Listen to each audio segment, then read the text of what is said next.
It's the Andy and Remington Steel Show on your screens tonight.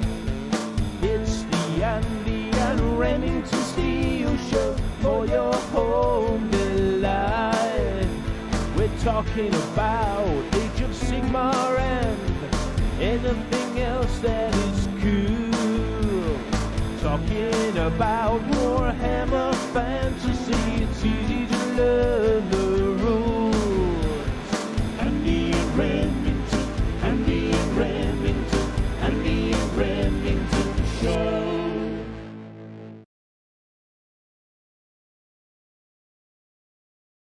Welcome one and all. Back, episode 193 of the Andy and Rem Show. And as I remove the episode thumbnail, you'll yet again Remington is making a mockery of the R. Remington Lines Down game by yet again positioning himself out of view of the window. Look at that. Scandalous. There is a mirror. No blinds. What's up with that? Hello, can you hear me? Hello. Yeah, it's just a different angle of the room, but it's tidy now. And I've got a new sofa bed chair there behind you. You like it so much that you're giving us a reflection of it as well. Yeah. You like that, don't you? It looks proper, Andy. Tell you what looks kind of cool is that picture you've got up there. What is that? A zombie? Well, this is actually Warhammer Underworld's Harrow Deep, the newest warband. Oh. Not only is there a zombie, there's also more stuff that they haven't shown us yet. What do you think about that? Did you think you were getting a bit shortchanged with the ogre, the Harrow-Deep ogre? Because you got one pirate ogre, didn't you, and a monkey, and a little goblin. Do you think there should be more of the key selling point of the faction? So if it's ogres, there should be more than one ogre, not just an ogre and then some little helpers. Is that what you're saying?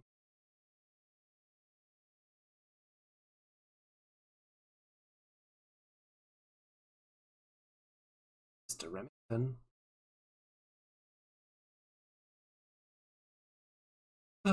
Anyway, it's a pretty cool zombie. Got kind of arm nice.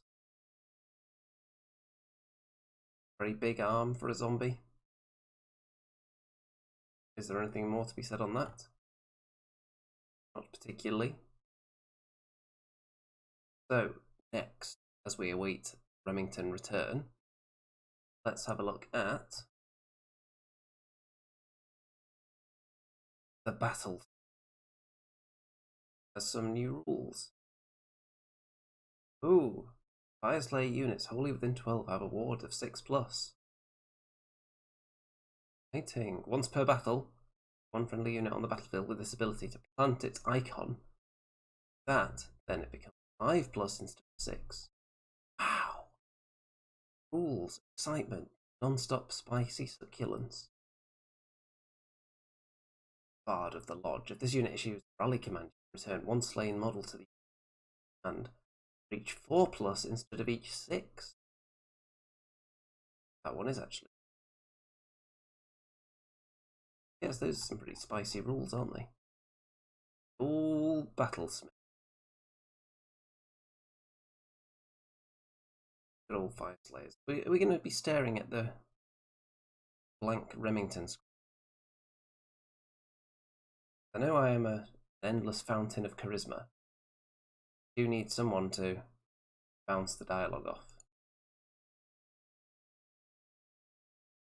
Look what's going on in the chat. We've got Colin in there. Remington is coming back apparently. Colin obviously talking about Kings of War in the chat. As soon as the Remster gets back, then I'll tell him about my latest Kings of War escapades, as well as discuss what we've been up to over the last couple of weeks when there haven't been any shows. I'll have some explanations for that very shortly. Cursed City is coming back on a made-to-order basis. For anyone that missed out on it, or anyone that bought 5 copies thinking that they'd be worth a fortune in the future, maybe their dreams or their nightmares are going to be good. Turn this killer game system. I believe we have the return of the Remster. Hello. Hello. Yep, there we go. Check. Hello. Hello. Hello. Yes. We have you back. Joining call. You're already in the call. Ah, that's why it's going so slow. You see me? Turn on camera. Everything's going very slow. Can't see you at the moment, but we can hear your nuggets of wisdom.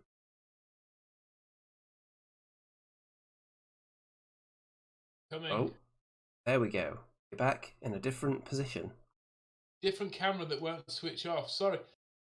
My camera switches off. My good camera switches off. And so I was messing around with it and switched my computer off. So how about that? There you go. I've got Cursed City and it's sitting underneath that sofa. There, box. Well, it's back. What do you think about that? Back on a made-to-order basis. It's good. I loved painting the heroes and the characters, but I got kind of, I got a bit bored painting the zombies. I painted 2 or 3 really well, and then it was like, I've got to do loads more. And then I painted a bat, which was a bit bad, and then I painted the rats, and they were really good. But there's like 6 packs of them, so that it was like I've done 3. So you know when you buy these boxes, it's a massive job. I mean, it took me 3 years to paint the Silver Tower box set. You know, you have to really focus. I mean, look, this is if you want to do really good paint jobs. So I'm at the point now where I've base coated everything. I need to finish off a couple of skeletons. I need to finish off one of the Gribbly characters, and I've got loads of bats and a few rats, and then I've about done it there. That'll be a joyous day. But you know, a lot of people, Andy, were complaining about the gameplay of this video. Now, I'm not saying it's good or bad because I haven't got a chance to play it yet. But you know, a few videos I watched, some people were moaning about it, saying it was too easy. Do you hear anything like that? Well, I didn't hear too much positivity around the gameplay of Cursed, to be honest. But I don't even know if that's important for its selling point, really. No. Because someone like you dove into it face first purely on the miniatures, didn't you? Absolutely, yeah. Yeah. And you know, being a fan of the Empire and the old world, the sort of the humanoid characters were like perfect heroes for an Empire army. So yeah, definitely. And I really enjoyed painting them all. So yeah, I'd love to be able to use them on the battlefield as well. Nice. And would you appreciate some Cursed City expansions? If they had more rats and bats, how about that? How about that? Yeah, do you know what? I'd probably Yeah, I'm more inclined to. I'm on 65%. Yes, I'm going to say. How's that? Just because I think it'd be good to have the collection, and if one day I get to paint it all, I think it could be worth something, and it'd be nice to have. But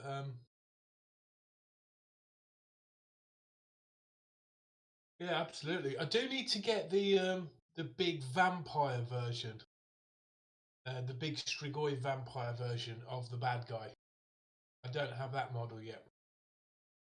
It's the transformed version, which you don't get in that. So you get the bad guy, the wolf Dracula guy, but he's got a sort of alter ego when he transforms.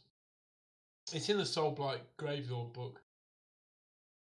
So all the vampire characters are in this. You can, and all the models you can use them for Soulblight Gravelords, but human ones, I guess you'll have to proxy them. You've got Witch Hunter, you've got Caradron Overlord hero there. I think they need to do something with the Empire, don't they? And the reason why I'm talking about that, Andy, is because I've just been playing Total War Warhammer non-stop. It's so bloody addictive. And you know what? I haven't even got the new one yet. I'm still playing number 2. I keep Yes. going from Britannia, and then I have a go on the dwarves, and now I'm back on the Empire. And there's been some updates to make it more and more difficult. So I'm really enjoying it. I'm on very hard mode, and it's so goddamn hard, but it's really enjoyable. So, the hours just pass like you won't believe. And it was always my dream to have a really good video game version of a tabletop war game. But there you are, you're looking at Warhammer 3 and it's out. Are you excited, Andy? You had a go on it yet? I haven't played it yet, but there is excitement, certainly. And one thing I've heard about it so far, I heard mixed things. A couple of people that are having a lot of fun with it, as you'd expect. One person who said that they're not as able to get into the new campaign because it's not in the recognisable part of the old world, which is something that could have affected me with Warhammer 2 as well, actually, because I don't know about you, but I've always felt more attached to the part of the world with the Empire and Britonia, where the vampire counts live, compared to the newer part of the world. Yeah, I totally get you with that, Andy. I totally understand that. And it looks like what they're building with Warhammer, the old world, is all the outskirts, isn't it? Like Kiev and the border princes and Tylia. Or do you say Tilia? I say Tylia, but Tilia. Areas that And can be also fleshed out. Yeah, Grand Cathay. So, yeah, I guess. Look, I don't know. It's exciting, isn't it? It's exciting. And I sent you a picture today of my dwarf army still on square bases because that's what I'm going to be having ready. Absolutely, mate. There it is. Do we get the old reliable zoom feature? Now Yeah. Now, if the lighting's not too good in here, unfortunately. no, but they are phenomenal paint jobs. So they're my Iron Breakers. It's a different company. That's Ski Ball Miniatures Iron Breakers. They're my dwarf Longbeards. It's clever, isn't it? I've only actually got 15 in there, but it looks like a lot more because of the unit fillers. That is true. The Dwarf Lord at the back there, the Dwarf Lord with a standard. Yes, so they're my Longbeards. Then I've got my Hammerers. And I've got Thorgrim Grudgebreaker there, which is quite a rare model these days, I suppose. They Old did have it throne. on a made to order.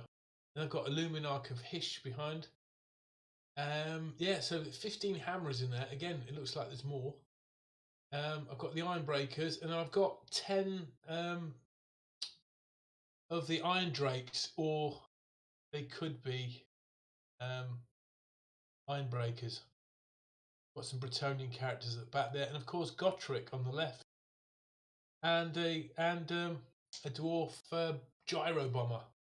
So that's I've got the basics there of a good dwarf army. I think I've got probably maybe 1,000 points there. in Age of Sigmar points, anyway. So you're ready for the old world. Are you ready for this, though? So, TW showed us a very old map of the entire Warhammer world. Yeah. And obviously it wasn't very detailed back then. Not the most stylish fonts or anything. I mean, Andy, it's so cool you've shown us this because you realise just how vast it is. And if we know everything or a lot about just the old world, the bit in the middle, and the elf kingdoms, and maybe a bit about the Darklands, look how much more there is to discover. Yeah, the part that always grabbed my imagination, obviously, is the area that was the main focus of the game and the world, which was the area, the old world, yeah. And we didn't hear that much about certain other places. Obviously, we explored the elf kingdoms with the elves quite a bit, and Lustria, lizard men. Yep. But there's vast swathes of this land weren't even touched on during the latter years of fantasy. No, and if you look at Cathay itself, it's huge, and surely it's not just the Cathayans that live there. It could be all sorts of other, you're bordering on the Darklands where we've got the Mountains of Morn, you've got the Ogre Kingdoms, and you've got the Hobgoblins, and of course the Chaos Dwarves. And rumours are Chaos Dwarves are coming. But Andy, do you think they'll come for Age of Sigmar, or will they come for the old world? That is a tricky one. I would suggest Age of Sigmar will get some kind of evil dwarf faction. I don't know whether that will affect Chaos Dwarves' ability to appear in the old world. But you see, they've stopped making the Warhammer, the Chaos Dwarves, haven't they? They're getting Yes. harder and harder to get. We've got a map of Cathay here now. Started mapping it and what we've been shown so far. So it just looks like a map. Mountains in it. You can't really draw too much from it, can you, yet? Now, Andy, if I was being cynical, do you think Games Workshop are bringing in Cathay to bring in a Chinese audience? I would assume that it's at least partly responsible. Yeah. And because it is, it's not, if you take away the dragon part of it, is it really a fantasy army? I guess we'll have to dig a bit more deeper. Well, the main market for GW for a long time has obviously been the Europe or countries with lots of European roots, like North America, for example. So a lot of the human races are very representative of European-looking people, aren't they? Like Eastern European people. So if they're looking to expand into other markets, and they think that there's a ripe opportunity out there in the East, then I'm sure that's a major factor. I mean, back in the day, Andy, you got Nippon, you got sort of Japanese samurai models, but there was never an army. There was just sort of little blister packs. So you got a rocket crew, or you got some ninjas, or some sort of samurai, and I don't know too much whether they brought out any Cathay. I can't think of any off the top of my head. So it's definitely an area that's ripe for a bit of creativity. But how much creativity they actually use is going to be in question, obviously, with it being heavily inspired by real world cultures. Yeah, well, apparently, so in this Cathayan lore, there's 3 dragons, right? And these 3 like emperor dragons are like they're gods, and each of them rule different provinces. So of course we can draw parallels to the 3 kingdoms, can't we? The myth and legend of China's sort of fantasy realm. Each of these dragons has their own sort of special qualities, right? There's quite a lot of info on that available already, including in this little article on the Warhammer community. not going to dive into to get through. Been away for a few weeks. We don't want to be here all night. Always good to see. If people are wondering why there haven't been that many shows the last few weeks, do you have any updates on what kept you busy recently? Is there anything you can tell us yet? Yeah, unfortunately, I had some bad news. My dog, unfortunately, passed away last week, so it's been a really difficult time for me. I'm going to miss him a great deal. You're not going to hear any barking for a while anyway. Would you like me to show one of the pictures that you put up? If you don't, yeah, you can, of course. Bodie, my dog, he was the sweetest thing. Drove me absolutely mental. But that's Bodie. Yeah, that was just, yeah, after he passed away. So sad, but he was very peaceful and painless at the end, but he couldn't even walk anymore. And he, put him in a chair to walk him, and you had to pick him up and take him outside to go toilet. But his brain was still there, it was horrible, man. Horrible. And my wife is really, really devastated.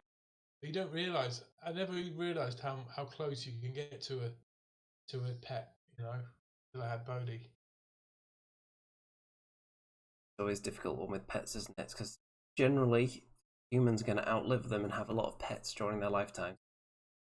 Go through the times typically, don't they? Yeah, it's terrifically sad because you get into they become a big part of your life, and a big part of your routine. And when an animal, especially a dog, is completely dependent on you, and it's a big hole in your life when it's gone. So yeah, and you're beautiful dog, so sweet. But I made him. He used to drink my coffee in the morning because I have coffee, and I mix it with butter, and then I whisk it, and dogs just can't resist things like popcorn and butter. So he used to just put his face right next to my face, waiting for me to give me a bit. And in his last moments, I gave him some coffee, and he was licking it before he went to sleep.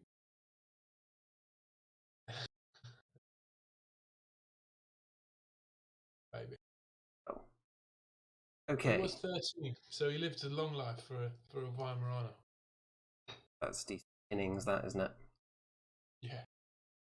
Okay. Back to this. Wow. Get into stock mode.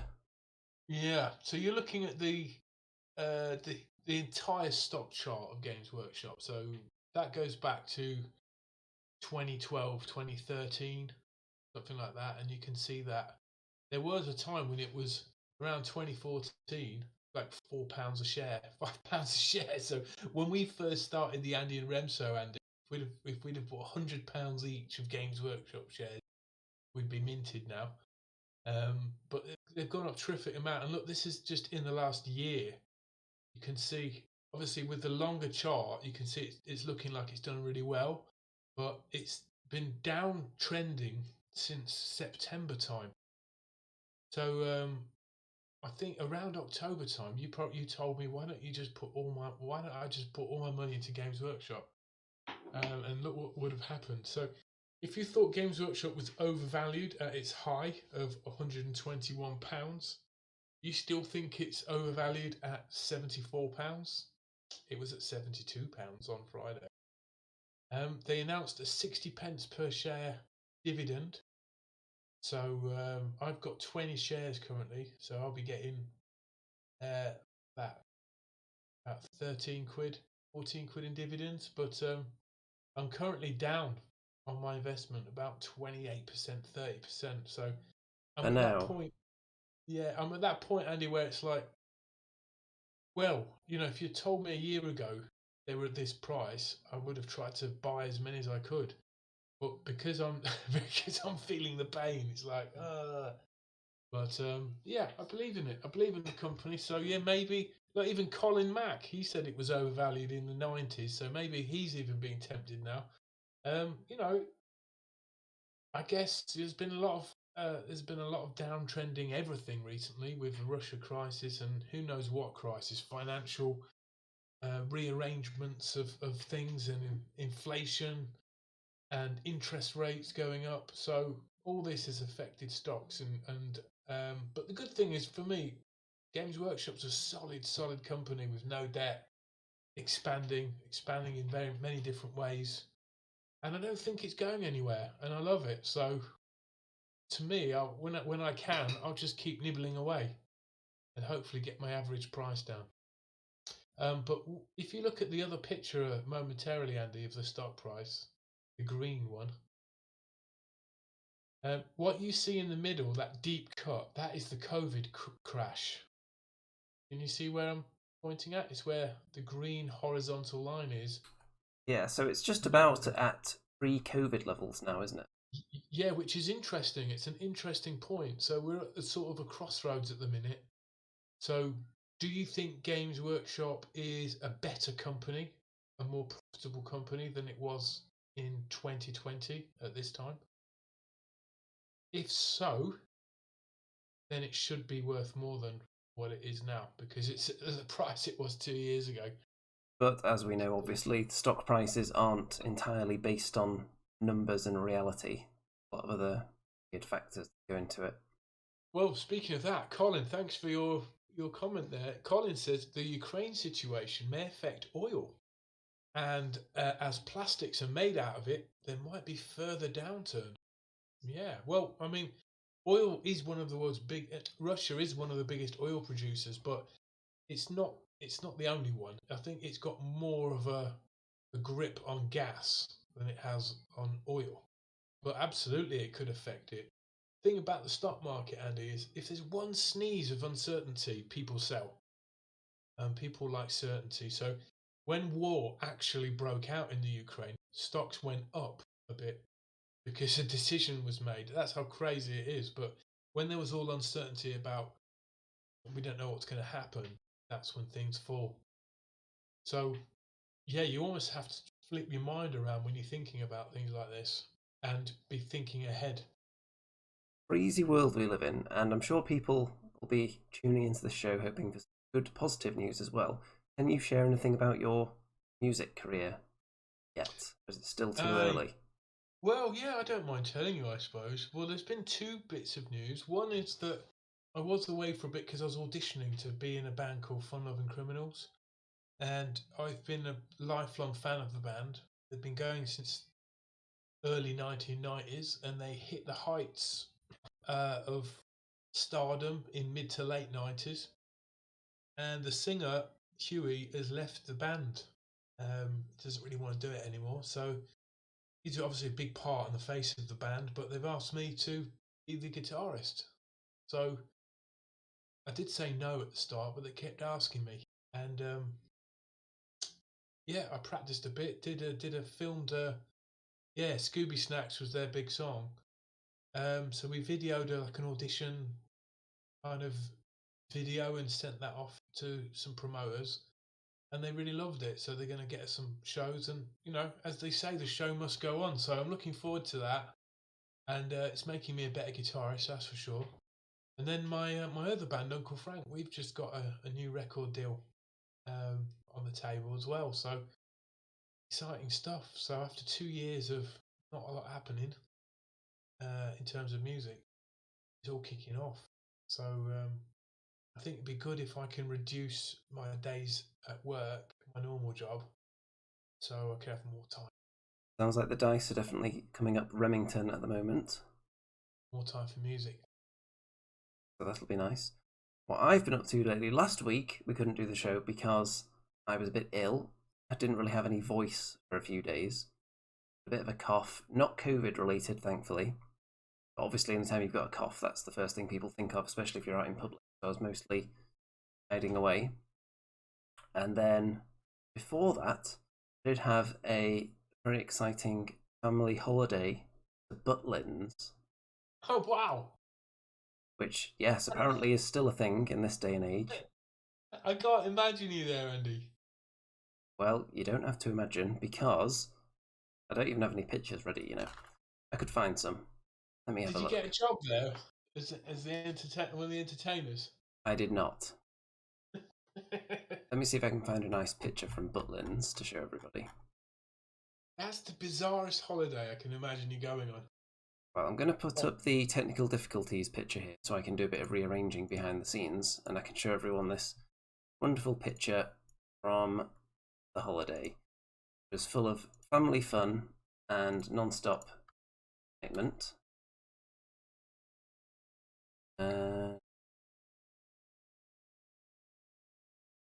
There we go, look at that. We had a Butlins rainbow. oh, it was that It was your new family holiday. Yes. Oh, look at that rainbow. That's a great picture, man. And I think these Oh, kinds of holidays are quite important, I think, because when you kind of join an already existing family, you're kind of playing catch up a bit to try and have that like backlog of family memories. So I think holidays like this are a good base to build from. what's it like being Uncle Andy? I don't know if that's exactly how it is. Something you get used to pretty quickly. Yeah. Do you read bedtime stories and Read would be a bit of a stretch. should read them? Maybe like create bedtime stories. Did you read them some Warhammer fantasy novellas? Not yet. There is scope for anytime you're within reach of small people, then there is the possibility of crafting them into wargamers. Well, you've got to start with The Hobbit, Andy, surely. You know, The Well, Hobbit, all about small people. well, they're a big fan of Lord of the Rings and The Hobbit, so That's great. good starting point, isn't it? Absolutely. So, what did you do at Butlins? Any musical entertainment? There were lots of entertainments actually. They have a lot of different stage performances, pantomimes, all that kind of stuff. So we saw a Goldilocks with a bit of a modern weird twist on it. We saw Dick and Dom's DJ battle. The Dick and Dom. Yes. Wow. And were you wearing orange the whole time? I was not wearing orange the whole time, but there was quite a lot of orange involved. But they thought you were staff. No, they didn't. Everyone knows that the staff at Butlins wear red. Oh, that's good, Dad. So, Andy, what happened with your pharmaceutical career? Well, there isn't actually that much of an update on it. It's still ongoing, but it's in a transitional phase. I don't know if I've given you the full update on what's going on with that. Well, they wanted you to train somewhere else, and it was too far away from last time. Well, I can actually give you and the world an exclusive update on that if you want. So, they did want me to move somewhere further away that was going to be impractical. However, they then offered me a pay rise. So, It is because you were going to walk away. Very powerful. well, it's obviously because I'm so skilled at the job, no doubt. Yeah. So we'll see what happens with that. I'll give you further updates over. Maybe this is a job you were born to do, Andy, because I can really see you as an alchemist, mixing powders and chemicals together to find gold. Maybe. Well, I do want to watch this. I just need to find the time, really. But the longer I leave it, the more episodes come out. So that's cool. Exodite. Got Bob in the chat. Bob the Occult Master. Propping up the chat with Colin, I see. Is Bob a pharmacist as well? So are you currently working then, or are you in a sort of a Well, at the moment, then I'm waiting to be limbo? set up at the. So I haven't been working last week, but I was ill anyway, so just waiting for the final go. Now, Andy, how do you pronounce these words? Tau Fire Warrior Lacoma, the newly promoted Chasvri. attempting to prevent the doom of a Tau colony expedition? I don't know, but this is a new Warhammer Plus series, following on from the Blood Angels one, and it's very similar style. The plot doesn't seem vastly dissimilar. Got a few notes that are the same kind of thing. Heading down to a planet, not going to be as peaceful as hoped for. Get the idea. So, You know, I've always had a soft spot for Tau because they seem to be more peaceful and more about unity, whereas the 40k, the 40 core Imperium seems to be all about, just conquering people and subjugating them and destroying them, calling them heretics and the like. But is there a dark side to the Tau? I don't know about. I'm sure there is a bit. I don't think any races in the 40k universe are good. But they are fish people, so that gives them. We're going to keep our eye on this series, and as soon as Mr. watched it, give our thoughts. Go. Next, we already looked at mapping A. Yeah. Now they did have some new rules for Fire Slayers come out, I believe. Yes, we had a look at those while you were absent for a few minutes earlier. Right. So it's just nice boosts given to this Battlesmith. Spicy rules for him. Boosting people's ward saves and bringing them back 4+ rally instead of 6. Wow. That's huge. Pretty good. And what else have we got? I have noticed, Andy, on eBay you can buy Fire Slayers quite cheap at the minute because of the box set that come out. We've got this from the Discord server. This is painted by Drunken Deer. Oh, Clearly nice. some kind of zombie or ghoul. Yeah. Igor, isn't it? Servant. Got these His new pair of Stormcast. trousers. Stormcast painted by Cedar. Very colourful Stormcast, which that must be Vast Army now. We need to see a full army shot. Seen a lot of these over the last few. Next, we've got another picture from Remington here. Is that an unpainted endless spell you've got there? Yeah, this is my only endless spell I've yet to paint. Oh, apart from the big serpent.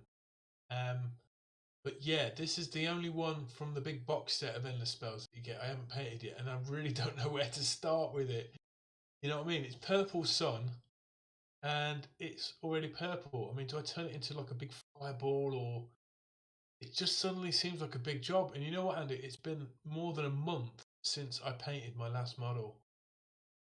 So, and I've really stepped off the horse recently.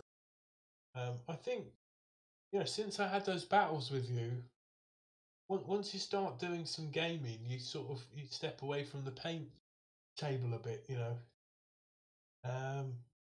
I realised, I've got loads of models, so I don't know. I just reached a bit of an impasse, but I think this should be the next model that I paint. Well, I've got the old painting table ready again. Because decided I'm going to paint up my Kings of War Night Stalkers, and I've been building some creepy models for that, including this beetle. Ugh. So this has been a labour of love for you, hasn't it? Because you got 2 gargants. Well, I can show you the update on that thing as well, because I've added to it. Started painting that yet. Children. Various other projects related as well. So, what do we think of this one? It's a well being carried by tentacles. Dun, dun, dun. Very evil.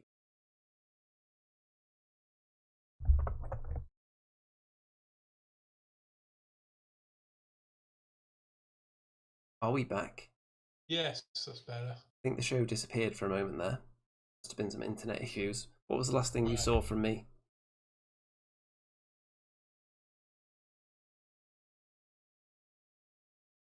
Mr. Remington, Well, what did you see last?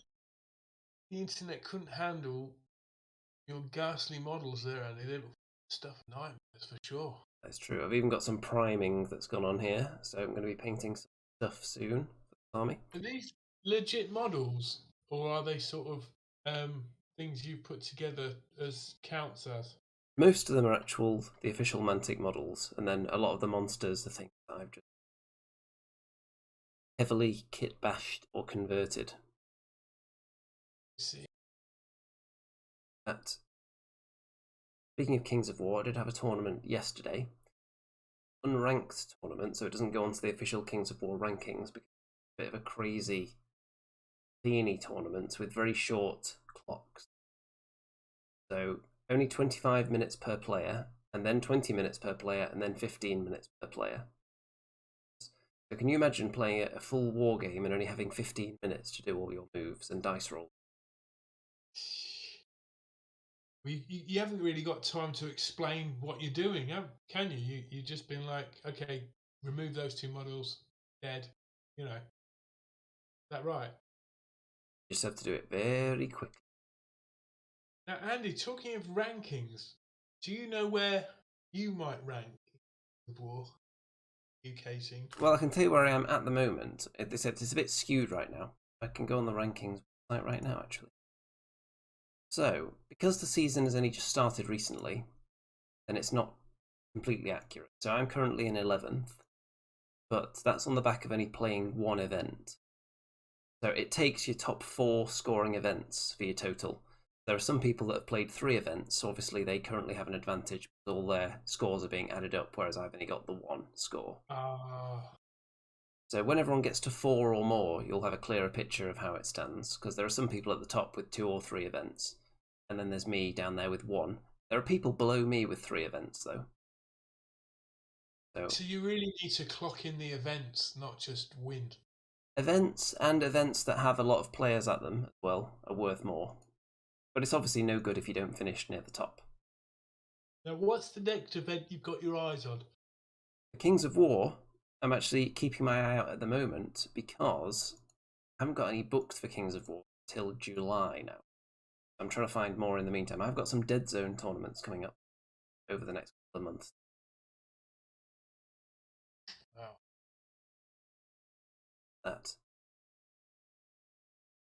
Well, anything else we need to touch on? Oh, I suppose there was the incident at Warhammer World of A-list celebrity turning up there and posing for selfies with all the staff. Can we get some pictures up of that? So, well, let's see if I can find some on the old social media. Do you want to quickly describe what we're talking about while I have a look? Yeah, if you're a fan of the film Man of Steel, right? And do you know what? I've just typed in celebrities at Games Workshop, and other reported celebrity fans of Games Workshop apparently are Ed Sheeran, Vin Diesel, and Trey Parker, creator of South Park, and the late great Robin Williams.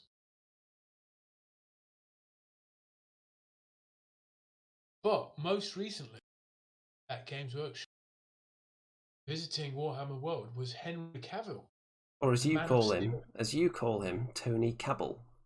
Tony Cabell.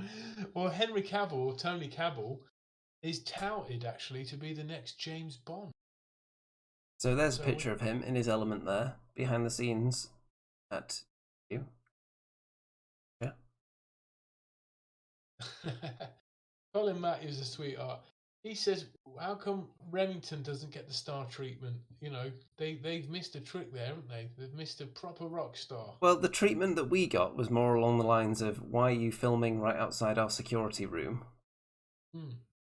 Not, "Would you like to come in and pose for selfies with all the staff and look at unreleased," which is what the reception should have been like. Yeah. Now, in the video of Tony Cabell going around Warhammer World, I was trying to see if who was accompanying him on the tour, and there's one guy, you know, the Kevin Roundtree, who is the CEO of Games Workshop. I'm struggling to find any pictures of what it actually looks like. Anyone can point me in the right direction, because I have to admit, if Henry Cavill was coming, wouldn't the CEO welcome him and show him round? So I maybe don't know. you see Kevin Roundtree in the video. I'm told that Kevin Roundtree is like a really ordinary looking guy, and you wouldn't pick him out from a crowd. There's obviously been, one of the main men behind the huge success of Games Workshop and Age of Sigmar and the big turnaround in the company in the last 7. So yeah, I don't know. Perhaps I'm really wrong on this, but if you watch the video of Henry Cavill going around, you'll see him with some people, and one of them, I think, who looks a bit older than the others. I might be completely wrong, but it would be cool if it was Kevin. So I would we like obviously missed a trick because we didn't hear through the celebrity grapevine that he was going to be there. We hadn't planned the game there on that day. And had we done that, then no doubt he would have been passing through the gaming hall, spotted us, said, "Hey, it's Andy and Rem," and run over and asked for our autographs and asked for some tactical input. No doubt. Well, I would like to ask him, Mano El Mano, you know, if he was into Age of Sigmar, what faction would he like to know? Because he's into Custodes Astartes, is it? The golden and armored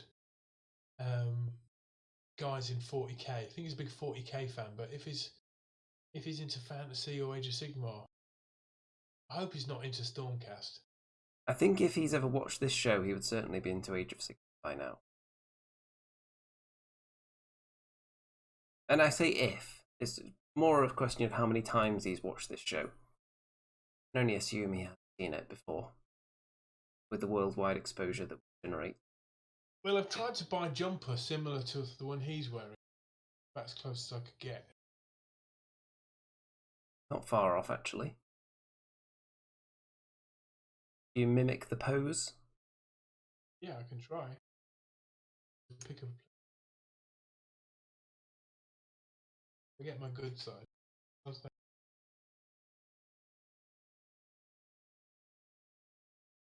Close enough.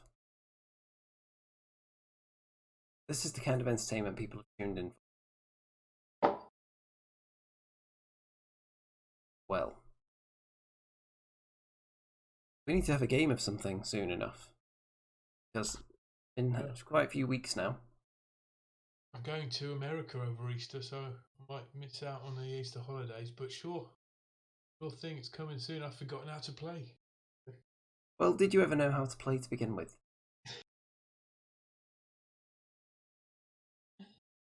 And I know I told people that last time we were going to complete the Forest of Ren, but we're going to have to save that till next week. Well, there's just so much to do, isn't there? I've still got whole Empire on that I'd love to have a go with. I only played it once, and that was with you against Stu.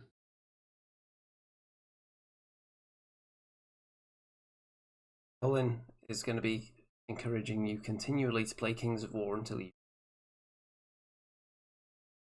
do have a halfling army that would be really useful.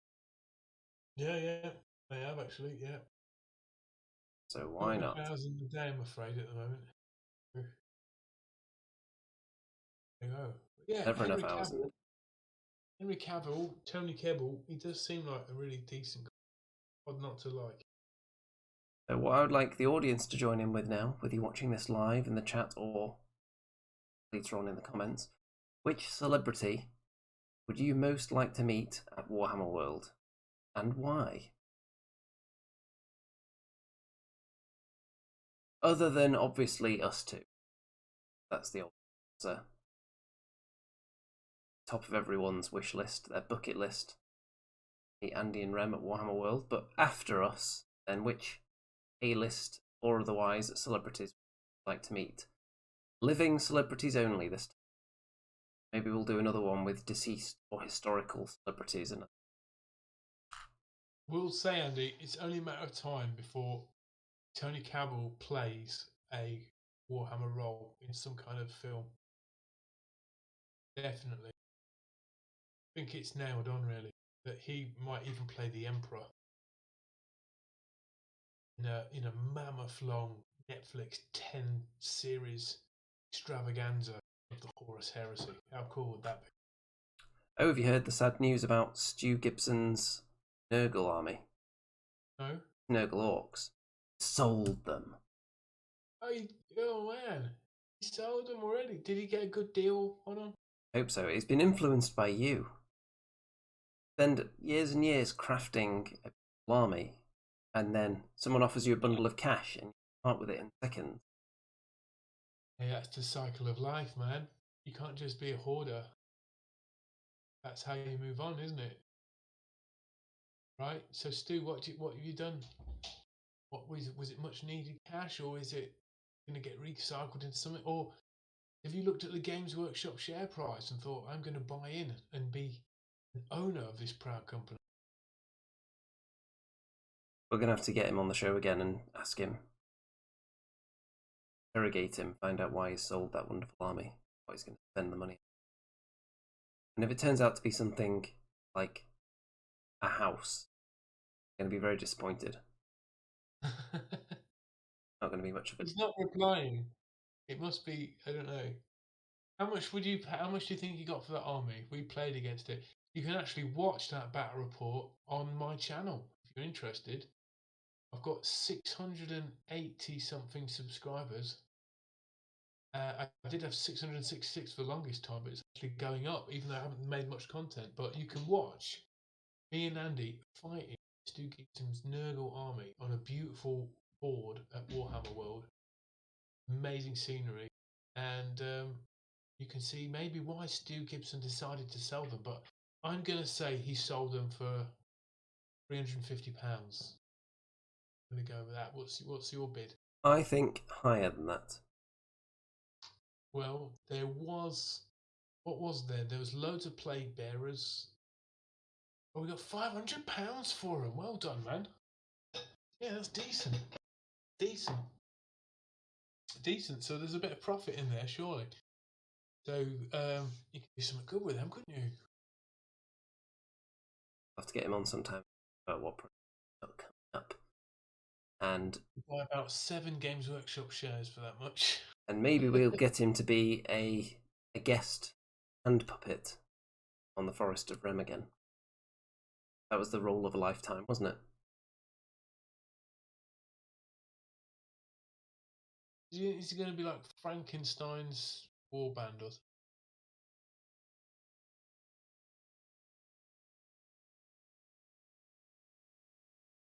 It's time to wrap this one up. Okay. We've run the conversational well dry for this week, but we're going to be back next week. Full force, full speed ahead, more spicy topics. Going to line up some guests as well, now that we're back into the swing of things after absences for various reasons. And as you look at this beautiful thumbnail, Stu apparently hasn't played AOS for years and wanted the army to go to someone who'll make better use. That is fair enough there. Can't argue with that. We've all been in that position once where we've had an army that, whether it was painted or not, that we thought could go to a better home. Got rid of it. This is an amazing reason, though. He wants to do a Dark Oath barbarian army. It's exactly what I wanted to do. They should definitely have their own book, right? Army. That's an absolute $1 million idea. Well, let us know which armies you want to see existing, and let us know what you want Rem to play next. I have a feeling I know what Colin's going to say, but with that, don't forget to check out all the links in the description, including the various social media going on down there. Don't forget to subscribe to Rem's channel as well, which is down there, if you would like your occasional video. And obviously you can go through the Remington archives and watch all his Warhammer 8th edition tactical analysis, which was very probing. And you could even watch 2 full episodes of Remington's Pillow Talk. What a treat that is. But other than that, don't forget to join the Discord server for all the red hot spicy wargaming discussion as well.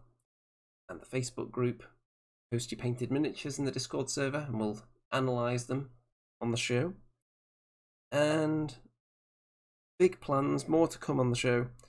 Going to bring back some of the exciting segments and get the ball rolling again with all that now that we're back in the saddle fully. And don't forget, obviously, if you want to keep the spicy, succulent, tender, moist, dishlicious content flowing directly into your senses via the internet from this channel, where we act as the lighthouse on those foggy, misty, murky waters of misery during these dark and even more turbulent times now. Times like this, you really want to reach into your wallet and hand over some of your life savings to keep a beacon of joy in this cold, cold world afloat. Guide you all, hobby. And with that, all that remains to be said is good night out there, whatever you are.